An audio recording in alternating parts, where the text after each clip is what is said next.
So let's get to the big three. Number 3. I'm not in love with the people running Venezuela. I love Venezuela. I love the people of Venezuela.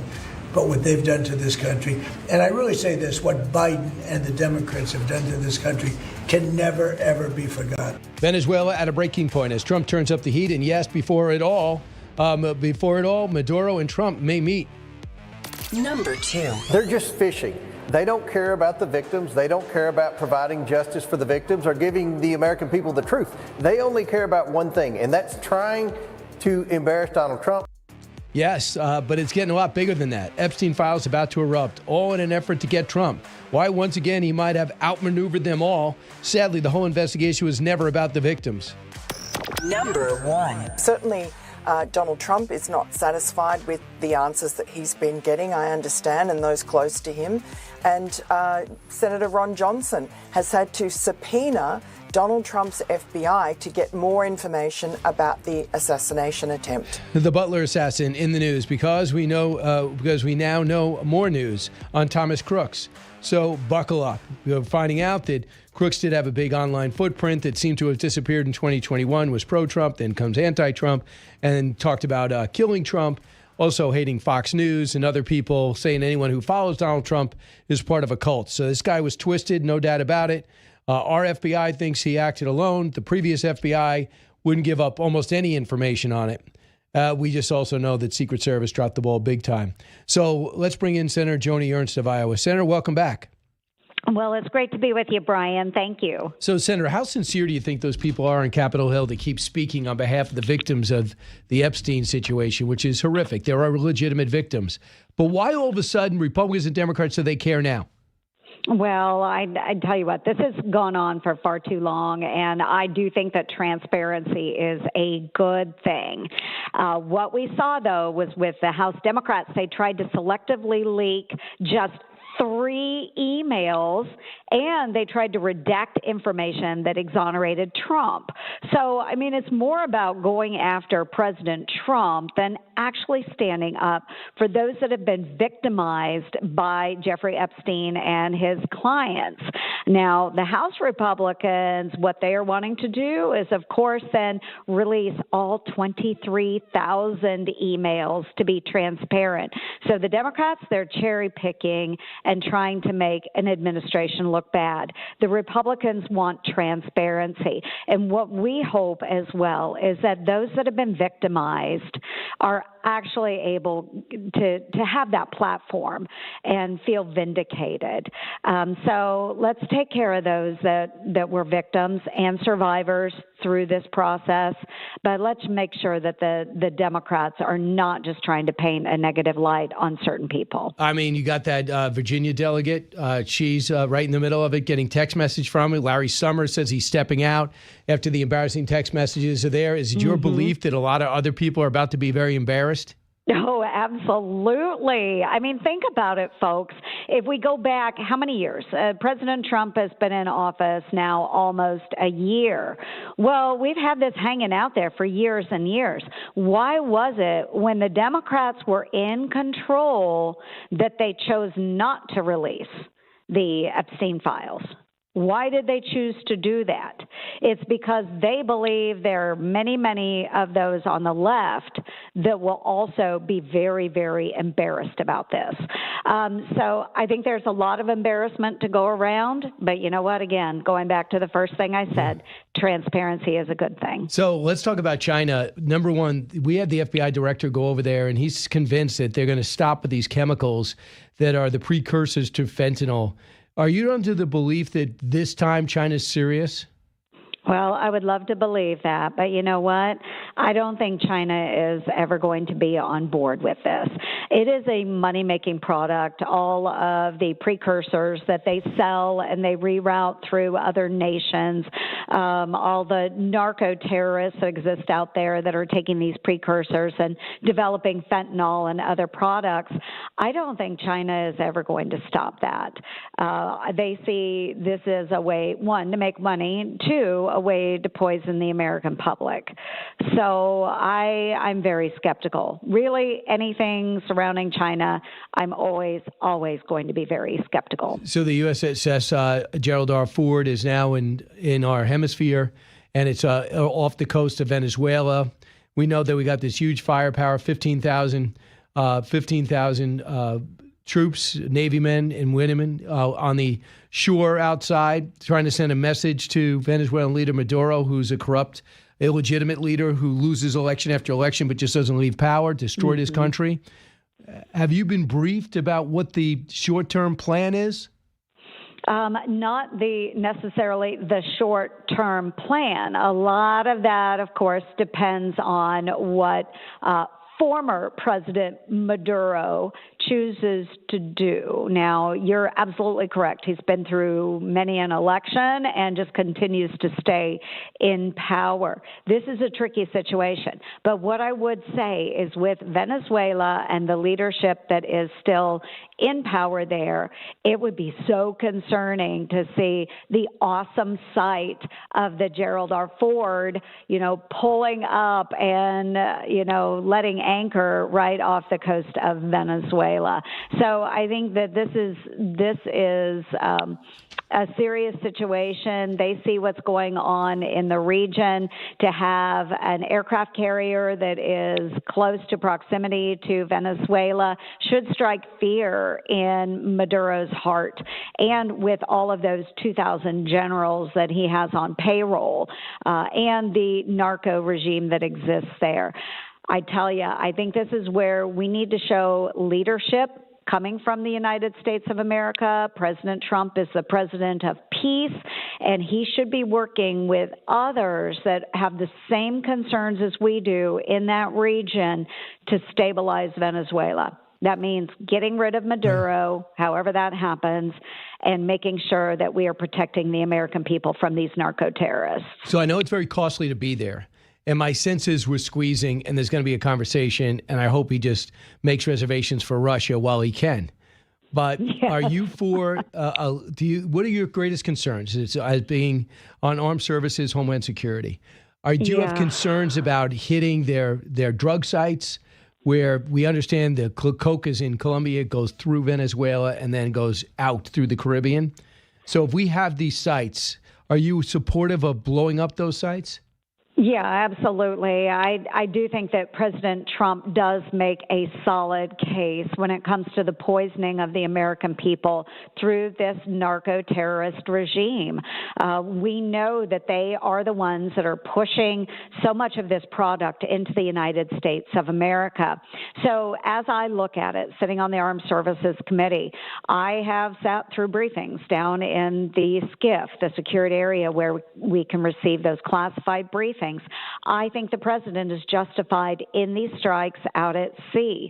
They have not stopped running those drugs. So am I okay with strikes, given cooperation from a number of other key players in that region, strikes into Venezuela, as long as they are very targeted strikes? We do want to protect the population there, but let's protect American people and make sure we're taking out those manufacturing or distribution hubs. Most certainly, I think we could do that. So yes, I am okay with that. I would be more concerned about a land invasion. The geography of Venezuela is very tricky, but we do have the best fighting force on the face of the planet, and we certainly do have extraordinary special operators that could probably take care of a lot of that without actually sending conventional forces in. So let's talk about China. A lot of our assets are here. They're way from the Pacific. China's probably loving that aspect of it. They're playing a role in Venezuela. We know it. And you're making a move.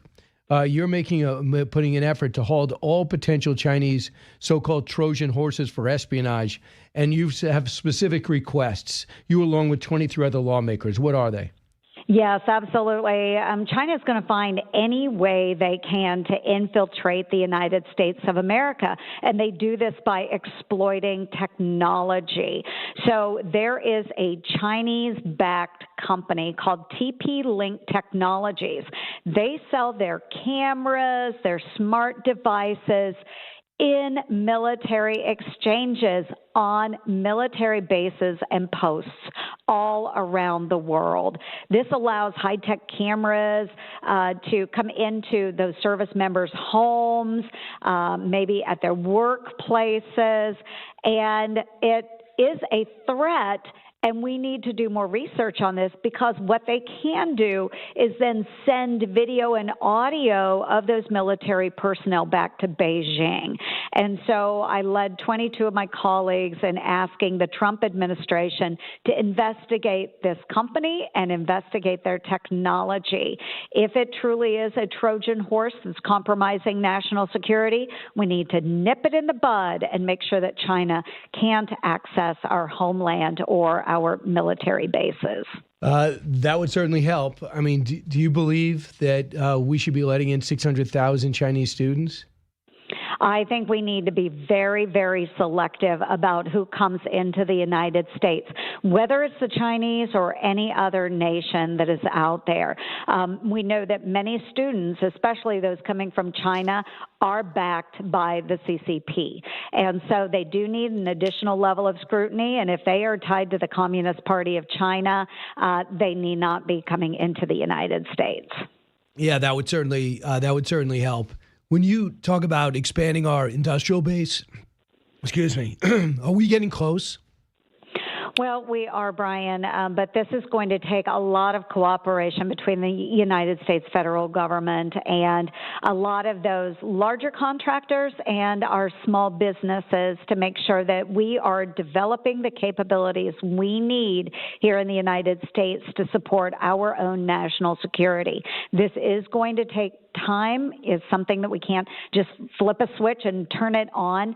But what the defense industrial base needs to know is that there will be sustainability, a consistency coming from our federal government, knowing that if we're investing in shipbuilding, that investment is going to be maintained in 10 years, in 15 years, in 20 years, and that we're not just going to throw a bunch of money at the problem here in this current 5 years and then let it drop off.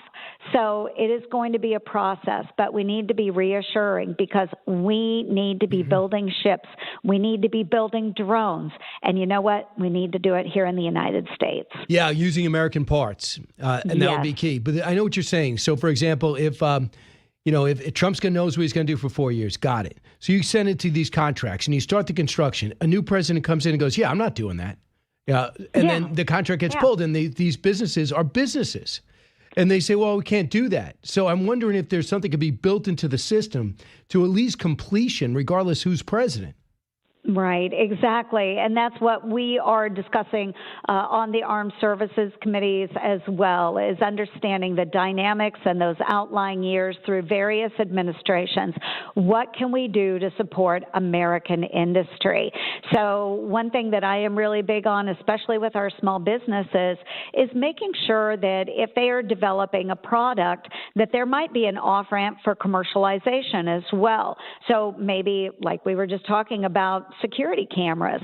Okay, if it's a company here in the U.S., can it be used for military bases, but then also have a commercialized product that can be used for just regular business use or home use? So this way they do have various levels of income streams coming from different angles, and they're not solely reliant upon the federal government.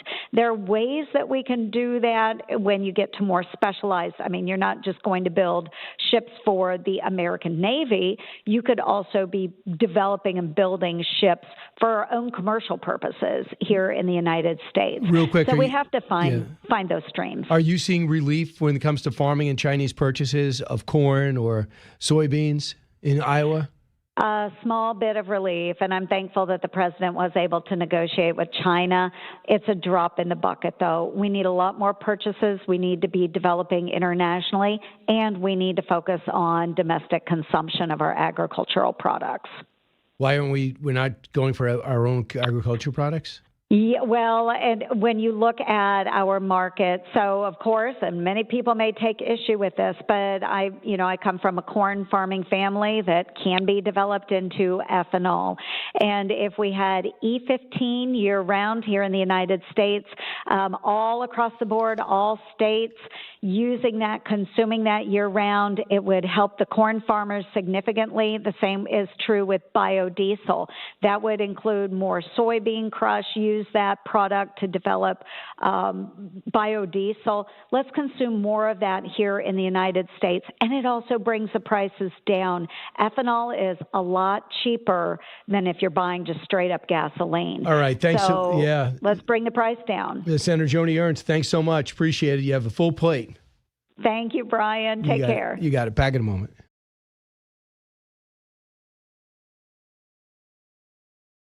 But the big story yesterday, in my view, that affects most of us, even if you don't realize it yet, is that 15-0 resolution that passed at the United Nations. We're not used to getting, I know, Russia and China abstained. Russia had a ridiculous plan that no one paid attention to, so they just abstained.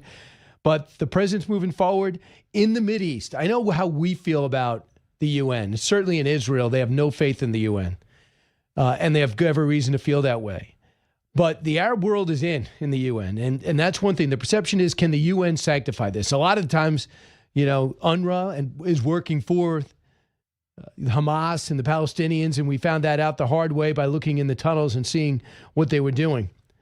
Richard Goldberg joins us now, senior advisor at the Foundation for Democracies, to talk about that and more. Richard, first off, before we get to MBS and his trip and what he plans to accomplish here, your thoughts about as we get closer and closer to starting phase 2 in Gaza. Well, it's a huge diplomatic accomplishment what the president did last night with that resolution, getting through the Security Council and having the Russians and Chinese abstain. And Michael Waltz, too, right, Richard? Oh, my gosh. Ambassador Waltz, just tremendous diplomacy there, pushing us through. What a rock star to be our ambassador at the UN. And this showing, I think he'll be able to build on this. And he already did, by the way, for those who've been watching, taking out all of our supposed allies who were preparing at the International Maritime Organization to impose a carbon tax on American energy. And the president and Mike Waltz and Secretary Rubio picking up the phone and saying there's going to be consequences if you do this. And they pulled that resolution last month. Now you see them steamroll the Security Council to really just relinquish control. I mean, the UN has literally given up its jurisdiction in Gaza here. All these UN agencies under the resolution now report to President Trump, basically, in this Board of Peace. And so when you have the Arab leadership, Israeli leadership, European leadership, all lining up behind the President of the United States and his plan for peace, what an incredible accomplishment. And the Russians and Chinese, who usually just try to sow, discontent, discord, veto things, getting out of the way, I mean, it really shows just where the president is right now on the diplomatic stage. Richard, I don't think you can be appreciated enough. I know you know this stuff as well as anyone, but, especially the 25 years I've been here, I've always focused on the Middle East. I always felt from the Iraq, Afghanistan, what's going on there? How do you solve this thing? And I never thought in a million years that you could get this type of approval from the Israelis at 85, 90%. At the same time, Qatar and the president, even though I don't think that regime is perfect, they have great relations. Obviously, MBS today, you're going to see it on display. Bahrain, you see it on display. In Egypt, he picked up the phone with al-Sisi. He certainly was welcome there. He played a key role. As bad as I think Erdogan is on the world scene, the president seems to understand him. He built hotels there before he was a politician. So he has relations with less than perfect regimes to the point where they have trust. Am I overstating it? No, I think that's right. I mean, if you think about what the president did his entire career, he builds a really big vision that everybody can get behind. And it's bold, and people say, oh, it's unattainable, it's a fairy tale, you can't do that. He says, this is where I'm going for. It's like, this is going to be that big tower in Manhattan. The big tower in Manhattan right now is the big idea of the Board of Peace and Gaza, what it could be. And then he says, okay, what are the institutions we need now? What are the tools that I need to assemble in order to get there? And he brings Jared Kushner, his son-in-law, back into the fold along with Steve Witkoff, which I think was a brilliant move because of all the relationships that Jared built up over the first administration, especially in the Arab world. And they say, okay, who in the Arab world do we need to get behind this plan? And then they dig in on the bilateral side and say, okay, what's going on in the relationship now? What do you need? What do we need from you? And then they say to the Israelis, okay, you have all these security concerns. We're with you. We are not going to go forward in any way unless all the hostages are out. You still have military control in parts of Gaza to defend your citizens. And we're going to take this slow but sure. Right now, there's a certain part of territory that the Israelis control and have security area over. That's where they're going to try to build up the future of Gaza first. And then if Hamas says, no, we won't disarm, no, we won't de-radicalize, then I think slowly but surely you start taking more and more territory by force, little slices at a time, and then extend what you've built in the successful area of Gaza forward. That's the president's vision. That's what the UN Security Council has gotten behind. Will it work? Don't know. But this is a president who thinks big and boldly, and he's gotten everybody behind it for now. Yeah, so, one thing, they got this big story in the New York Times today, how they have this big facility working in Israel where the first floors are Israelis, the second floor is the U.S. and Arab leaders, all working towards one goal. Ariel Lightstone, I think, is running things for the U.S., military leaders too, to get, to bring Gaza, to revitalize Gaza, and they're also handling the aid going in and out. So like you said, they've lost all credibility in that area because UNRWA was in bed with the Palestinians, and most importantly with Hamas. So UNRWA is a UN organization. So there were some UNRWA representatives in the raid October 7th, and the UNIFIL, who was supposed to be making sure that Hezbollah wasn't advancing and watching over things in Lebanon. They just watched as Hezbollah took over Lebanon, and they were basically complicit in the whole thing. That's another UN organization. So why would they have credibility with any Western leader? You are exactly on the right point, Brian. There's two important things that can't be allowed to happen that the UN, especially with UNRWA, but other agencies too, have allowed to happen. Number one, diversion of the aid to Hamas. We can't allow that to happen. And number two, radicalization of the Palestinian society. And by the way, not just in Gaza, also in the West Bank and everywhere where UNRWA still operates, through their schools, through the education, and by the way, through the mosques. If we get UNRWA out of Gaza, which Secretary Rubio has said is now the policy, but more importantly, we commit to dismantling the entire agency. This is an institution that was built right after the Independence Day War of Israel, 1949, to really keep Palestinian society radicalized on behalf of Arab nations who wanted to come back and wash the Jews into the sea. And they tried in 1967 and 1973, and now they're making peace with Israel. So the Arab world has moved forward after 75 years, but this UN institution is still there trying to radicalize the society to go and push the Jews into the sea one day. October 7th was the logical extension of UNRWA's mission. And so I say we don't just keep UNRWA and UN out of Gaza. We also dismantle them elsewhere in Palestinian society. I think that's how the president will achieve his goal of de-radicalization. And, of course, at some point, the pedal meets the road as far as actually seeing if Hamas will disarm, and if they won't disarm peacefully, then the Israeli military will have to come in to continue disarming them by force. In fact, here's what Netanyahu said when asked, cut 25. The issue of the alleged non-demilitarization of the part of Gaza that is in Hamas' hands, there will be no such thing. Even in the 20-point plan and in everything else, the area will be demilitarized and Hamas will disarm. Either it will happen the easy way or it will happen the hard way. That's what I said, and that's what President Trump said. And the tunnel's got to be destroyed, as you know. So let's move forward to MBS, who's going to be at the White House today, and tomorrow he's going to be at the Kennedy Center, a big investment conference, and no one's going to be bringing up Khashoggi, like it or not. It's just not happening. And, with his role in that, we can debate that forever, but clearly it sounds like they went too far. But having said that, even Biden was normal at realizing to sideline and calling them an outlaw nation was not working for America's best interest. And now the president not only has moved things forward, he's willing to sell F-35s to Saudi Arabia. Here he is, cut 24. I am planning on doing that, yeah. They want to buy. They've been a great ally.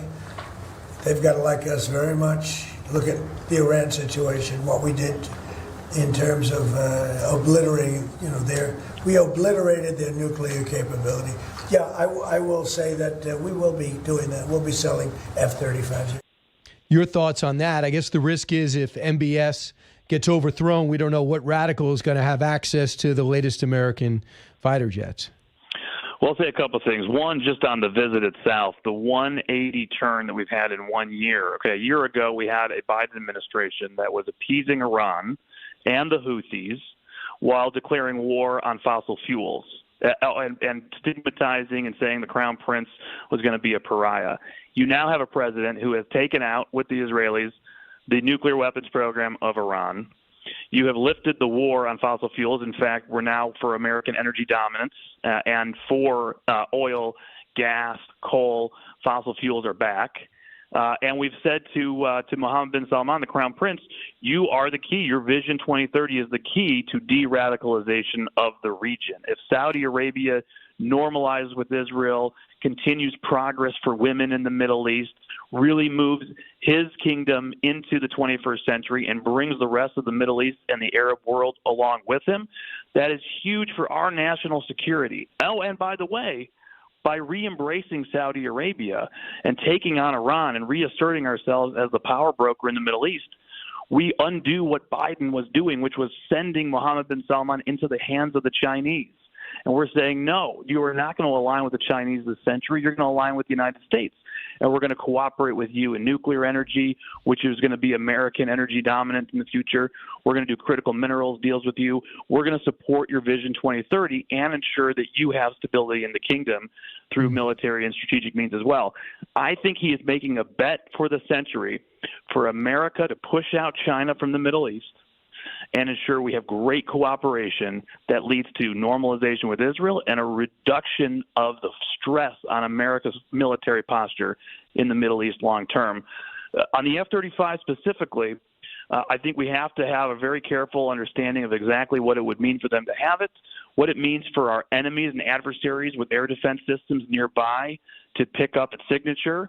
Make sure we're thinking about that. Make sure we're thinking about what it means for Israel's operational freedom to be able to take out threats, which help United States national security, and so that we don't have to do it, but the Israeli military can go on a stealth bomber run and make sure that they're not intercepted or detected early by whatever the F-35s in Saudi Arabia might be picking up. But as long as we can ameliorate those, mitigate those, and it helps bring Saudi Arabia closer, bring Saudi Arabia into normalization with Israel, it's good for our national security and good for our military. Richard, I hear you. The other thing is, you tell me if I'm wrong, they've done something with the curriculum in their schools and their education that they seem to be growing up focusing more about their economy and quality of life. And their leadership is focused on bringing in sports, entertainment. Obviously, we know about what happened with golf. We know that they're trying to get the World Cup. That the Saudi leagues brought in Cristiano Ronaldo. So they're trying to round out their society and give a reason not to be an Islamic extremist, where Wahhabism really was everywhere when the war on terror first started in 2001. I get the sense it's changed. Am I wrong? No, you are exactly right. And for those of us who have visited to Riyadh and elsewhere in Saudi Arabia over the last few years, the transformation is unbelievable. You now go into meetings where government diplomats at high levels are women. You go into the workforce areas and it's staffed by women. Women are driving. I know that's such a crazy thing to say as if it's such an accomplishment, but it's an accomplishment in Saudi Arabia. And where he has taken in just a few short years in a kingdom that doesn't necessarily have to be stable, and he is keeping it all together, and he's moving these reforms forward and investing in education and in STEM and in all kinds of innovation.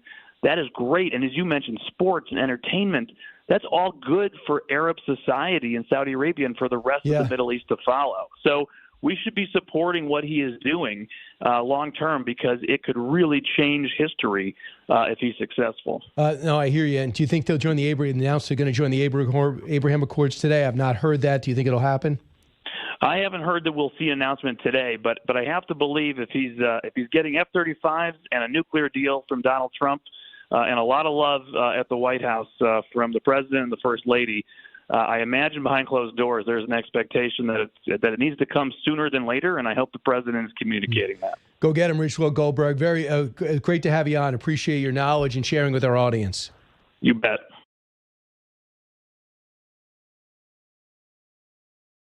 Hey, we are back, everybody, in studio. If you're kind of smart enough to get the feed, we have Walter Isaacson's with us.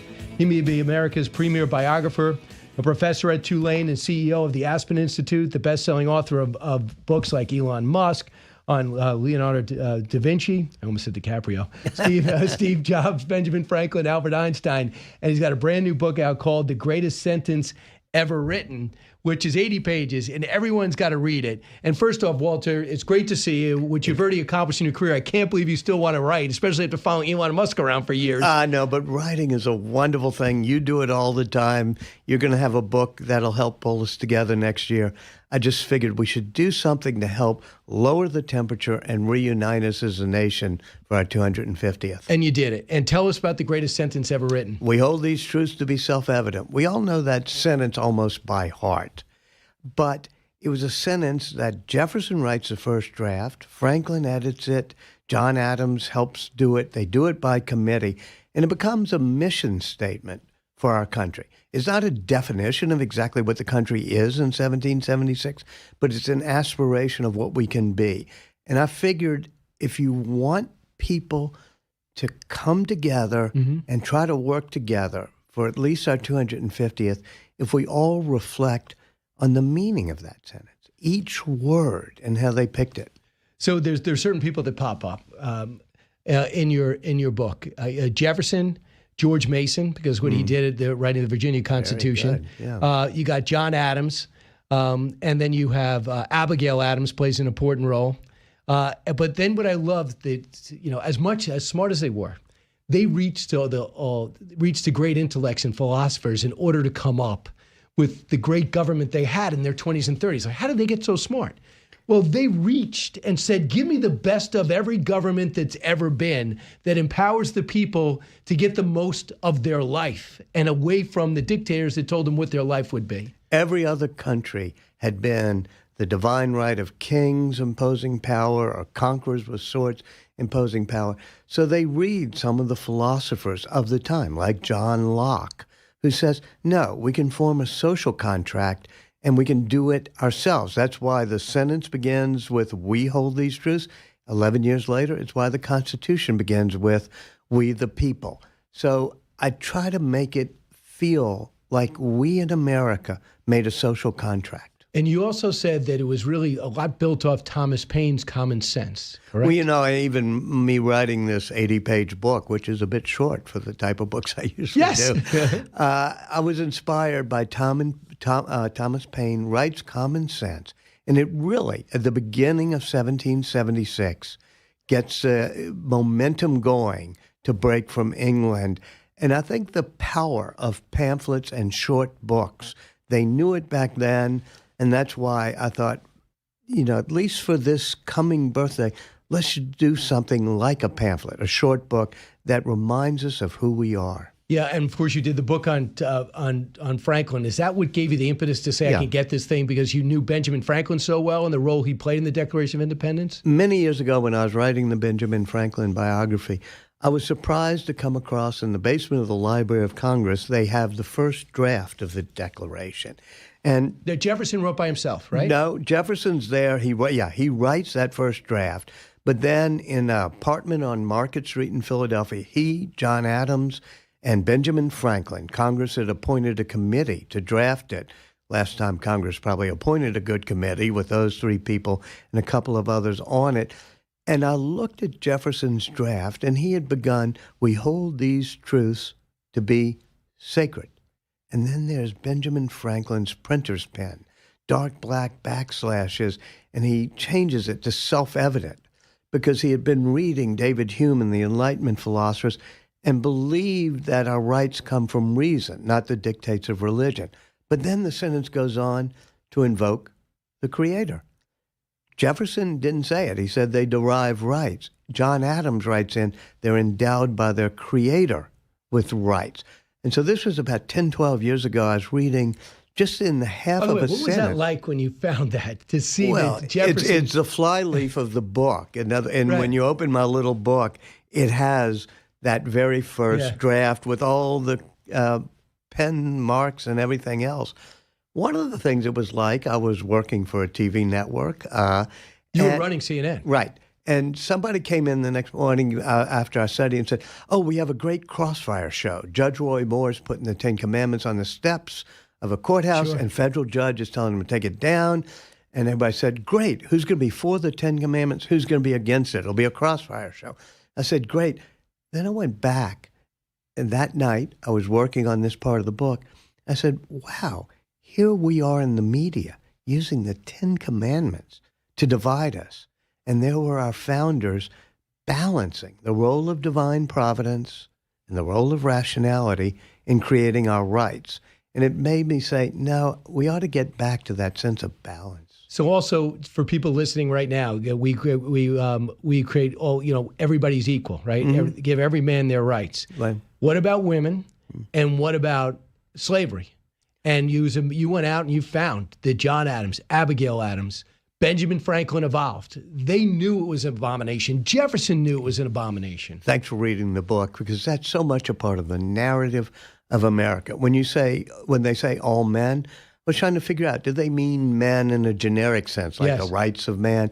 No, they were limiting it to men. And as you say, Abigail Adams writes, remember the ladies, writes a letter to her husband, John, and he writes back, no, we're not going to give up our masculine rights. So they didn't have it that way when they did it.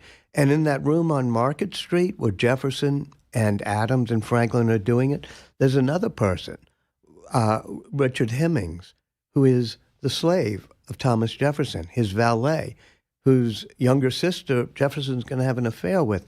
So this is complicated, but Jefferson... Who was a great chef, right? Yeah. And Jefferson knew it. Jefferson writes in a lot about how bad the slave trade is, but it takes us a long time to get that right. In fact, it takes 77 years, because when Lincoln dedicates the cemetery at Gettysburg, that's when he says 77 years ago, but a new type of nation conceived in liberty and dedicated to the proposition that all men are created equal. So my book is about how we've tried to live up to that aspiration as a nation, and it takes us a while. But and I never put the average person with Benjamin Franklin, but doesn't Benjamin Franklin's evolving into understanding this emblematic of it? You said he had 2 slaves when he was in the print shop, but the more he realizes that if you give the African American a chance to read and write, they could do anything the white guy can. So they grew up in a place where they thought they were not human, they were as big as us. Let's be nice, but they can't evolve. He realizes that's wrong. And he becomes the world's leading abolitionist, along with maybe the country's leading abolitionist. Absolutely. And he formed his own school. Right. Absolutely. And this is part of the growth. We get things wrong. I got a lot of things wrong in my life. But with Benjamin Franklin, he keeps a record of the mistakes he made and how he rectifies it. I couldn't believe that. He does in the mistakes he made in his life. Because he was indentured to his brother, but he runs away famously. He says, okay, I rectified it by educating my brother's sons when he died. But the big one, he realizes, is that he had 2 slaves when he was a printer. They end up wandering off free. But Franklin says, no, we have to grow and rectify this. So he supports the schools of Dr. Bray, it was called, which educated slaves and freed slaves. And then at age 80, which back then was considered a bit old, he becomes the president of the Society for the Abolition of Slavery. And the reason, you use the great word, emblematic, that is not just his narrative, that's our nation's narrative. We didn't get it totally right in the beginning, but the narrative of America is we try to get it right. So, for example, if I'm born in 1890, women don't vote. Of course not. So if you ask me, I'm 12 years old, women don't vote. I just accept it. All of a sudden, 1919 comes up and the women's suffrage movement happens and they vote. And you think to yourself, of course they should be voting. Now, in retrospect, we look back and we go, of course, what were we thinking? But you're subjected to the time you're born. Jefferson didn't invent slaves. They had slaves on his plantation before he was born. And then he evolves to realizing, how do I get out of this? Exactly. And that's the point of this sentence, is that it's aspirational, but over the course of almost 250 years, we've expanded. What does it mean to say all men? Well, as you say, in 1919, we said, oh yeah, it should be all people. Once again, how do we make sure all men are created equal? Well, we try to give equal opportunities for everybody so that we can be a land of opportunity. Do you know what you're describing, though? And I wonder what it would have been like interviewing you in 2020, because people were going back in history and judging them from where we were in 2020. Going back to 1890, how were we thinking in 1859? I thought history was to be studied, not judged. And it seems as though we were judging, take those statues down, this person didn't do this or was against women's rights or whatever. Outside Frederick Douglass and a few others, we'd have no statues in this country. I do tell my students at Tulane, I say, before you get on a high horse about taking down somebody's picture or monument, think 50 years from now, 100 years from now, why they might want to take your picture down. We all get things wrong because we're all, captives of our time. However, we grow. We look at things, and even the debates about monuments, to my mind, that's a good debate to have. People have to argue about history. And in the end, like Shakespeare taught us, we realize people are complex. We could honor Thomas Jefferson for the first draft of the greatest sentence ever written, but we can know that we have to get out of that conundrum of of owning slaves. When we come back, I want to talk about how Franklin felt about meritocracy and how it feeds into capitalism, why that's important. And number two, what Franklin did for Thomas Jefferson after he had his feelings hurt when they looked at the first draft of the Declaration of Independence and they started chopping it up and saying crossing everything out, what he said and the interaction they had. Walter Isaacson's my guest. His book it's out today, right? Out today. I'm with you at the beginning. Thanks so much. The greatest sentence ever written. Don't move.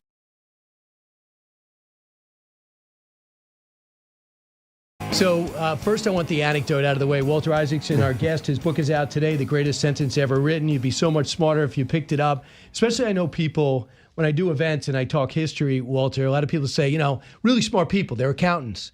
They're coaches. I haven't done history since 11th grade. I haven't really thought about, I haven't picked up a history book in a while. They're busy. They have 3 kids. But this is what I like about this book. You walk out with so much legitimate knowledge with quotes from our founding fathers. It's not your projection of what they thought, it's their words. I know. Thank you so much, because I think we have to re-embrace, especially our history, our narrative as a nation. And history is not boring. It's wonderful stories of amazing people. And I think as we celebrate our 250th, we should go back. You've written so much. You've written about Jefferson. You've written about Washington, written about Lincoln, right? And through the incidents that those people had to wrestle with, we gain wisdom. Absolutely. So when we talk about capitalism and meritocracy, you say Franklin correctly saw the danger of creating a meritocracy or meritocratic autocracy. His proposals for what became the University of Pennsylvania were designed not to filter a new elite, but to provide opportunities and enrichment for all young people to succeed as best they could, whatever their level of talent. He aimed at what he called true merit. True merit was serving your community and serving your country. And one of the problems we've had in America in the past 20, 30, 40 years is we've created a meritocracy who thinks of itself as an elite. And Jefferson, who I really like and admire in the book, he wants UVA, University of Virginia, to take just the top 20 people and make them part of an aristocracy, a natural aristocracy, a merit aristocracy. And Franklin says no. The point of education is to make sure every person can contribute, rise to whatever level they can, and be serious in true merit, which is serving your community and country. So, Walter, would you say that a capitalistic ideology or philosophy, economic philosophy, is absolutely necessary for a democracy like ours with visions that the founding fathers had, because it's an opportunity to be successful, no guarantee of outcomes? Yes. Free markets are part of having free minds, free speech, and everything else. And our democracy is based on, as I said, John Locke and others, who said, if you work, take things from nature, you can create private property, and it creates great wealth. But one thing I will say is that John Locke said, and Ben Franklin said, yes, but we have to keep some in the common, so everybody, each new generation, can have an opportunity. So they make it so that schools are free and for the public, police, fire protection. Those are our debates today, is how much should we share in common? Right. And we don't have to be so bitter about it. We should say, hey, it's a balance. But for example, Benjamin Franklin's greatest attribute is he was constantly learning.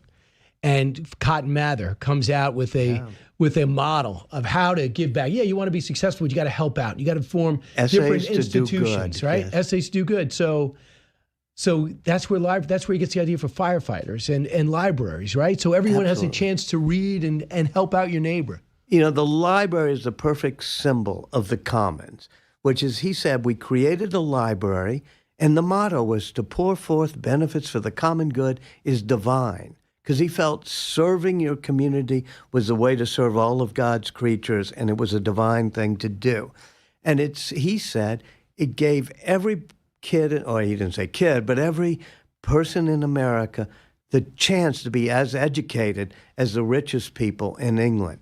So for him, the library becomes a symbol of our common ground and the American dream. How do you compare Hamilton and Jefferson and their different parties and the friction that they had that resulted in Hamilton's death on a different reason, but Aaron Burr? That's how serious people took it.